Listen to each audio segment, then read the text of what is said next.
Hello दोस्तों, कैसे हो आप सब। उम्मीद करता हूँ आप सब बढ़िया होंगे। आज ये हमारी पहली एक्सरसाइज का पहला प्रश्न है। चलिए शुरुआत करते हैं। आज से हम क्लास 9th मैथ्स की एकदम बेसिक से हम सीखेंगे। सवालों को कोई भी क्वेश्चन छोड़ेंगे नहीं, सभी क्वेश्चंस को एक एक करके हल करेंगे और रेगुलर वीडियो आपको मिलेंगी। चैनल पर नए हैं तो सब्सक्राइब करिएगा। कोई भी क्वेश्चन अगर आपको समझ में नहीं आता है तो ज़रूर कमेंट करिएगा। अगर वीडियो अच्छा लगे तो लाइक ज़रूर करिएगा। हम यहाँ पर देखते हैं प्रश्न हमारा क्या है। प्रश्न हमारा क्या हो जाएगा, क्या शून्य एक परिमेय संख्या है? क्या इसे आप P/Q के रूप में लिख सकते हैं, जहाँ P और Q पूर्णांक हैं और Q is not equal to 0, यानी जो Q है इसका मान 0 के बराबर नहीं है। चलिए इस सवाल को हम हल करते हैं। तो यहाँ पर इस सवाल को हल करने से पहले आपको पता होना चाहिए परिमेय संख्याएं क्या होती हैं। परिमेय संख्या की परिभाषा क्या होती है ये आपको पता होना चाहिए। तो क्या हो जाएगा, परिमेय संख्या को पहले हम समझ लेते हैं। तो परिमेय संख्याएं वे संख्याएं होती हैं जिन्हें हम P/Q के रूप में लिख सकते हैं। ठीक है, कोई भी संख्या जिसे हम P/Q के रूप में लिख सकते हैं वो क्या होती है, परिमेय संख्या होती है। यहाँ पर अब हम प्रश्न की तरफ बढ़ते हैं। क्या शून्य एक परिमेय संख्या है? ठीक है, तो यहाँ पर हमारा उत्तर क्या हो जाएगा, हाँ परिमेय संख्या है।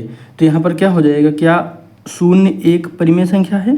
तो यहाँ पर लिख लेंगे हाँ शून्य एक परिमेय संख्या है। शून्य एक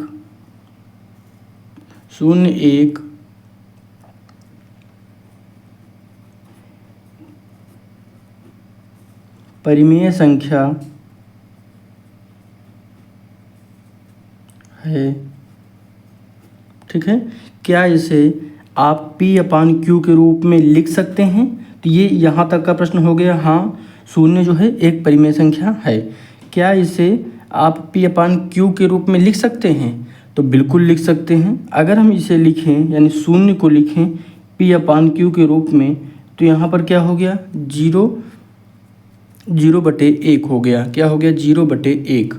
यहाँ पर क्या शर्त बताई गई है, जहाँ P और Q यहाँ पर अगर हम देखें तो P क्या हो जाएगा 0 और Q क्या हो जाएगा 1, और जो Q है इसका मान 0 नहीं होना चाहिए, 0 के बराबर नहीं होना चाहिए। तो यहाँ पर अगर हम देखें तो हमारा जो P है क्या है, 0 है, और अगर Q को देखें तो ये 1 है। ये Q बना लीजिएगा, इसको Q क्या हो जाएगा, ये 1 हो जाएगा।